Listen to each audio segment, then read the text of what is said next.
Kurt Fearnley, Paralympian, and I'm coming to you from a Wabakal country. And I'm Paralympian Ryley Batt, and I'm broadcasting from Gubby Gubby Land. This is You Little Ripper, the place where we celebrate all things parasport. This year, above all years, is a qualifying year for Paris 2024, and we're going to touch base with one of our favourite athletes, not Ryley Batt, our other favourite athlete, to talk about his process going through to 2024. But Ryley, to you, how are the Steelers going with their qualification period? Why am I not the favourite athlete to talk about the qualification, Kurt? Look, honestly, you see Curtis McGrath. Oops, spoiler, we get him on the show. You see Curtis McGrath, and everybody, you know what? He's pretty good on the eye. Yeah, I understand, mate. I do have a little bit of a secret man crush on him, but just don't tell him, please. All right. So I understand. Mate, for the Steelers, the qualifying process, it's a tough one, to be honest. So World Championships was last year for us, and, we took out the World Championship. So, that was so last year, though. We've got to move on now and move forward. So they just changed the rules on us. Usually when you win World Championships, you get an automatic qualification into the Paralympic Games 2 years later. But for us, they decided to change the rules, of course. So we actually have to qualify through our Oceania Zone Championships. And to do that, we actually have to win the zone championships. And we've got a really tough Oceania championships with Japan as well. So I think it's going to be an absolute, ripper game. It's going to be a war out there between us and Japan. And, I think we're both pretty nervous about it because we haven't played at that level since World Championships. So really hoping we can knock them off and get that first place. But, if it doesn't work at Oceania's, then we would have to go through what's called a wildcard tournament where the first 3 or 4 positions then will make it through to the games. So you could take that as a positive where you get more international game time. So, but let's just do it the easy way and try to beat Japan at the end of June in Tokyo on their home soil. Mate, how do you find that process of when you do become world champion, putting it to the side? Once it's done, you almost need to forget it, or I kind of needed to. Like as an athlete, I needed to. Last race was last race. What can I take out of it to win the next one? But other people ride on the win from last time because they want to be the front runner. How do you and the Steelers position the success of last year? I think it's a really tricky one, mate. I think I've changed my motive over many, many years where I sort of used to dwell on that, we won last year or the year before, we're the Paralympic champions, we're the world champions. And I think it still sticks in my head and you have that confidence and that belief from that. But you also want to take a step back as well and forget that result in a way. You obviously want to celebrate it, but you want to forget that result in a way because the next year teams change, completely change. And you want to sort of sit back and don't think you're the best. You want to think that another team's almost the best. Or this is how I do it mentally anyway, because I don't want to be complacent in first. I want to build and get better and better and better. So I look at these other teams and pick parts of them where I want to improve, and that makes myself and our team a complete unit. So never sit there and think, the job is done and you're going to get an easy, road into the Paralympics or the World Championships. Just take a step back, look at what you can improve and become a better unit as a whole. Mate, as always, the You Little Ripper audience, we love the Steelers, but somebody else who we love is my You Little Ripper moment. Another person is Benny Tudhope. We speak about, and I've said this 1,000 times. So for the listener, I'm sure that you've heard me say this so many times. But the Paralympic movement is in Benny Tudhope's soul. So when we see success for Benny Tudhope, we all feel it, we all love it, we know how much it means to him. He is currently now, after claiming the Paris snowboard World Championships in Cortina, he got another gold medal, and you see the joy on his face when he cements himself as number 1 in the world again. It is so beautiful to watch. So seeing that this week, seeing the joy of him and knowing the family as well, Benny Tudhope's family, friends of the pod, you just get to enjoy it on his behalf, and you get a bit of that reflected kind of joy and glory. So a shout out, You Little Ripper, to Benny Tudhope for once again proving what an incredible athlete he is, legend of the Paralympic movement. Ryley Batt, what's your You Little Ripper moment? I actually feel that we almost need to change the name of this podcast from You Little Ripper to the Benny Tudhope podcast, because the amount of times we talk about him on this podcast, seriously, I'd like to know how big his head gets when he listens to this podcast back. He's a fantastic bloke. Kurt, and I think that's a fantastic You Little Ripper moment there. And congratulations to you, Benny Tudhope. You are absolutely killing it. My You Little Ripper moment is going to go to Ellie Cole, friend of the pod. I've never done that. There you go. I've done it, Kurt. Ellie Cole has been chosen to lead the Australian youth team in the Caribbean in 2023 at the 2023 Commonwealth Games, the Youth Games. So, Kurt, what do you think of this? This is just an amazing thing for me, I think, to see a Paralympian step into the Commonwealth Games in this kind of role. To be general manager, take a leadership role within the administration of the team, it's just another step towards this really inclusive environment that the Commonwealth Games is creating. There've been 30 plus gold medals that have been allocated to the Paralympic movement or to para athletes within the Commonwealth Games movement. Ellie has been one of them. I had the privilege of participating in a couple of Commonwealth Games as well. But to see Paralympic athletes take a leadership role within the administration just embeds this real shift in the Commonwealth Games movement. And, mate, I agree. That's another You Little Ripper moment. Ellie Cole, she will make an incredible contribution to sport after her leaving the pool. And you know what? I think as much of a contribution as what she made in the pool, being our most successful para-dolphin ever, but it's great to see that transition straight across into the administration of sport. Ryley Batt, what's your best of the rest moment? My best of the rest this week is it's something a bit special to me. And look, I don't like to talk about wheelchair rugby all the time, Kurt, but I think this one deserves it. And it's so two Australian World Championship champions who actually represented Australia with us in the mixed team last year have been selected in the first ever wheelchair rugby women's World Cup. It was hosted in Paris recently. So two current world champions and an up-and-comer. Three of those females went over to Paris, competed in the first ever World Cup for females, and they absolutely killed it. And I think this is huge in the world of wheelchair rugby that's been dominated so much by male athletes since I've been involved, for over 20 years. And I'm absolutely loving seeing these females come in the mix. And I'll tell you what, they definitely, keep us on our toes. You look at Shay Graham, who's in the Australian wheelchair rugby team. She is just killing at the moment. And she actually, she takes us to us blokes, and she's got more. I think she's got more heart than us as well. So I loved watching. I think there's about 6 to 7 teams over there in Paris competing. There's about 43 female athletes, and it's just a step in the right direction. And who knows, we might have a male and female wheelchair rugby event soon. That'd be awesome to see. Mate, it's great to see the Australian athletes making another impact in forging or pushing forward the Australian Paralympic name and the Paralympic sport in general. My best of the rest is another incredible woman athlete, being Madison De Rosario. A third place in Tokyo Marathon. Tokyo can be a really challenging race. There is the way that the race unfolds has a pretty steep downhill at the start, so you've got to stay in contact, and it's pretty hard because some of these Japanese athletes have wheelchairs that are incredibly aerodynamic. So there can be, I remember seeing athletes go 10 or 15 kilometers an hour quicker than what I would in the first 5 kilometers of this event. But Madison, she's well and truly cementing herself again as a leader in the Paralympic movement, and a third place in Tokyo Marathon, just continuing to build the legend, the myth, the wheelchair racer that we all know and love. And a shout out to Madison De Rosario.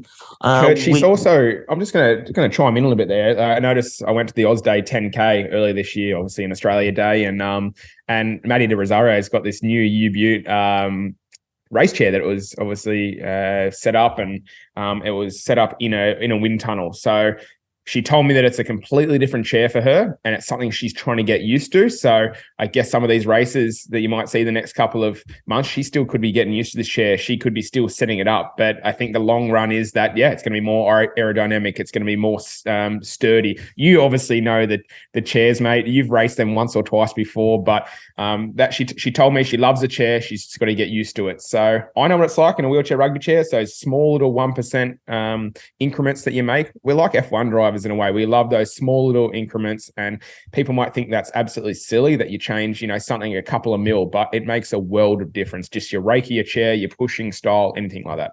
Oh, mate, for sure. That's one real difference between the Paralympic movement and the non-disabled sporting community is we don't buy an off-the-shelf pair of shoes and start training and racing the next day. It can take a year or two before you're able to really adjust to a new piece of equipment, and that piece of equipment needs to be a part of you. Like it needs to feel like it is a continuation of your body, and you're not just want to feel good in that chair. You need to find a space where you feel perfect in that chair, and it is about adding a layer of tape at a time, because those 1 millimeter changes, they make a big difference when you're trying to either climb up a hill at the end of a marathon or you're trying to get in as aerodynamic position as you possibly can. So I'm excited to see what that chair will do. It may take another couple of races, but in the long term, I'm with you and Madison. I think it'll make a really big difference come Paris in 2024. We did get a spoiler early on that we are about to we're about to interview Ryley's man crush. Man crush time. Look, this guy Curtis McGrath, he has just qualified for his 8th Australian paddle team. He's a fantastic bloke. He's also got a new book out that we will touch on in a minute. But Curtis McGrath, welcome to You Little Ripper. Thanks. Cheers for having me. Mate, how are you going? You're just now 18 months out from the Paralympic Games in 2024. You've been selected for your 8th Australian Paracanoe team. How are you feeling? Yeah, pretty good. It's really exciting to be back on the team and back in amongst the elite sport sort of environment. So as well as the sore body and a bit of tiredness, but it's been nice to be back involved with it all and feeling sort of motivated after recharging. So looking forward to the next sort of 18 months. You're talking about recharging, Kurt. Sorry, I need to say Curtis because we've got a Kurt on here. Curtis, sorry guys. So it's always Curtis now. Look, you talked about, recharging. You took a fair bit of time off after Tokyo that you needed. Why did you need that? Yeah, I actually regretted not taking some time off after Rio, and that was because I saw heaps of opportunities to do other things, do some speaking, some other engagement opportunities, and when I sort of realised that I'd made that mistake, it was obviously too late, and we're sort of in the cycle towards the Tokyo Games, and no one could have predicted the extra year that we were given. So I was definitely tired and feeling in need of a break after the Tokyo Games. I was very sort of, I'd had enough in a way. It was sort of like this feeling of like, do I actually want to do that again? And that was sort of like this feeling of not really knowing what to do, but maybe I should just do it again anyway. But then I realized that, I did need a break. And we, as athletes, it's sort of a selfish endeavor in our own right for our families and friends. So, committing to the training and the travel and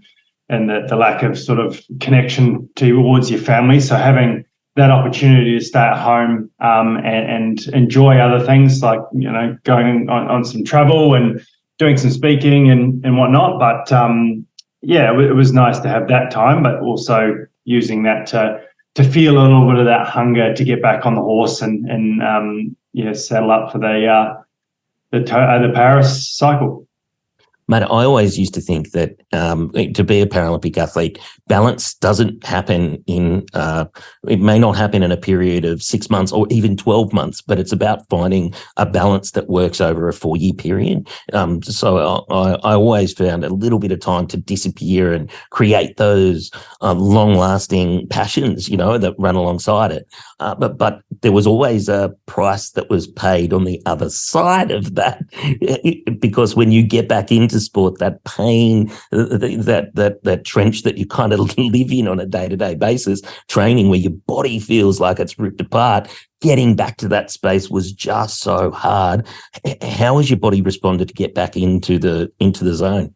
It's been a gradual and slow process. I guess the work that's required is quite daunting. There's lots of sort of moments when you're like, oh, do I actually want to do this? Am I actually going down the right path in terms of my own enjoyment? Like when you're getting to experience everything for the first time, and obviously, standing on top of a podium is such a desirable thing. And I'm so fortunate enough, and you guys as well, to have that opportunity fulfilled. We've been to the top and sat there and or stood there or whatever, and felt that success and that achievement is done. So finding something that draws you back into it and pushes you on a day-to-day basis is good, and we can talk about what that is later on. But having that mountain of work ahead of me is daunting. But I think for myself, having the time away from the sport has sort of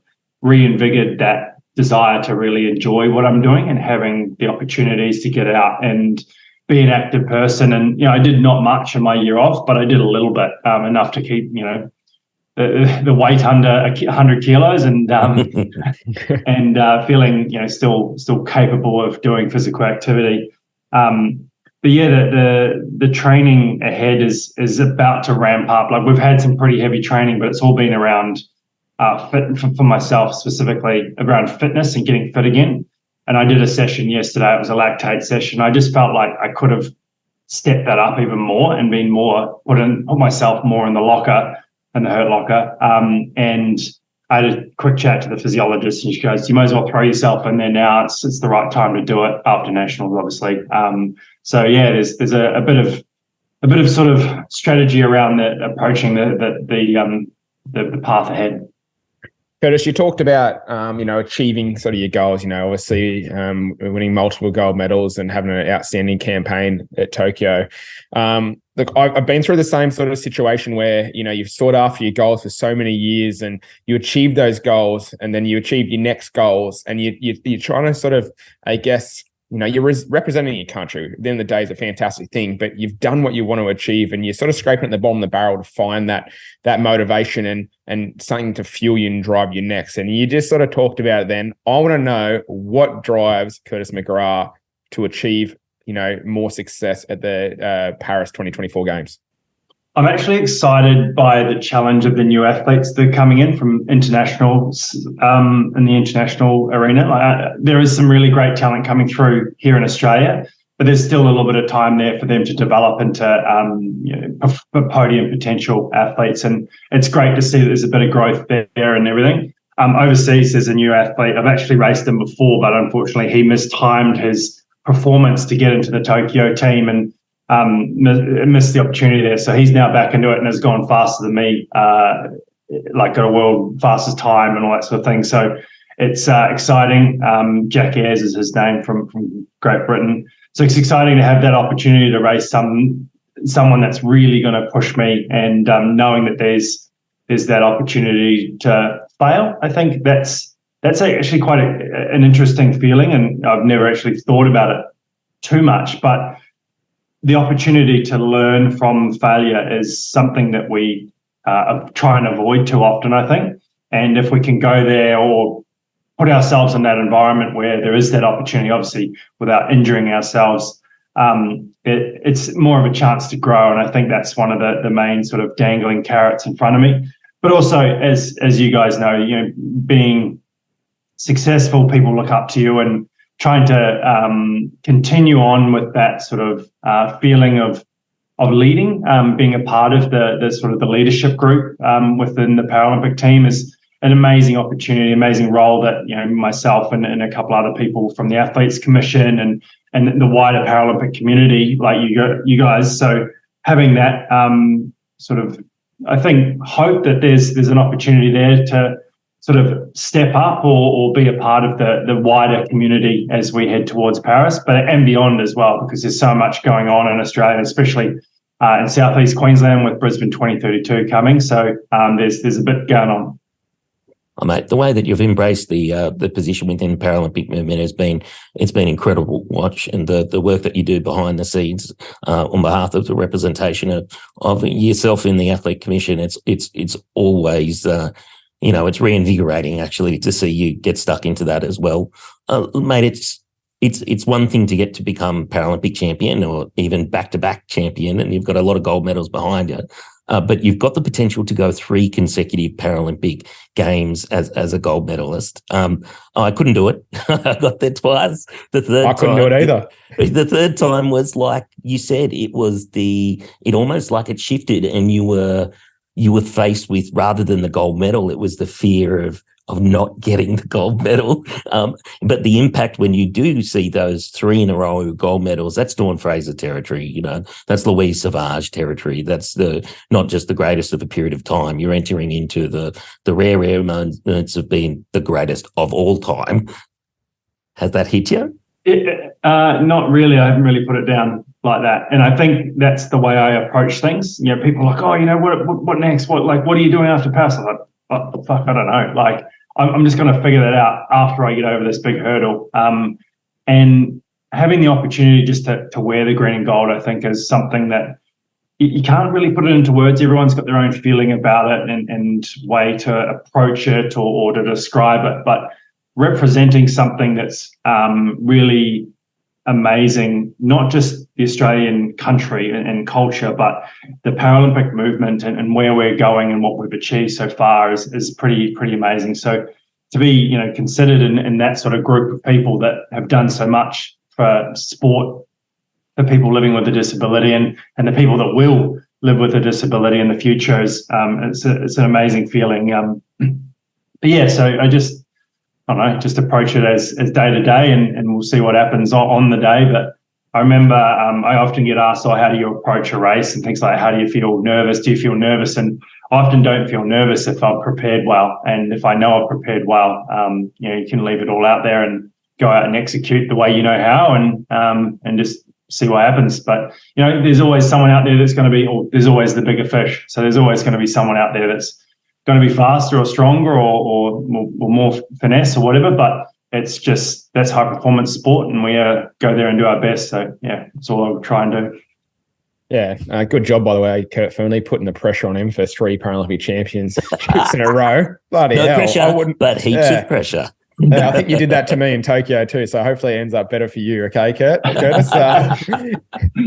Look, obviously we've talked a lot about Paris and that's sort of the long goal, but obviously we've got this year to get through first. What is on for you this year? What's up next? Yeah, so on Monday we're off to Perth for the national champs, so that'll be good. It's not actually an event that has any outcome changes for myself other than not getting injured. But it's always nice to get over to Perth because it's a really fast course. It's probably the fastest course in Australia, just based with that wind that picks up in the Arvo. So it's exciting to feel that speed and everything. But leading from that, obviously, we get another opportunity to race the new guys coming up in the sport, which there's some guys there that are growing at an extreme rate of knots because they're new to the sport and their improvement's just on the up. And then we head over to World Cups, which is, again, not really there's no quotas, there's no qualifications or anything like that. It's just an opportunity to race internationally, and it's over in Hungary. And then the next and the biggest event of our calendar is the World Champs, and that's in Germany in Duisburg, which is where we compete for the quota spots for our country. And, as most people would understand in the Paralympic world, but those that don't look usually in the first cycle of qualifications, we don't actually secure our own personal, our own individuals.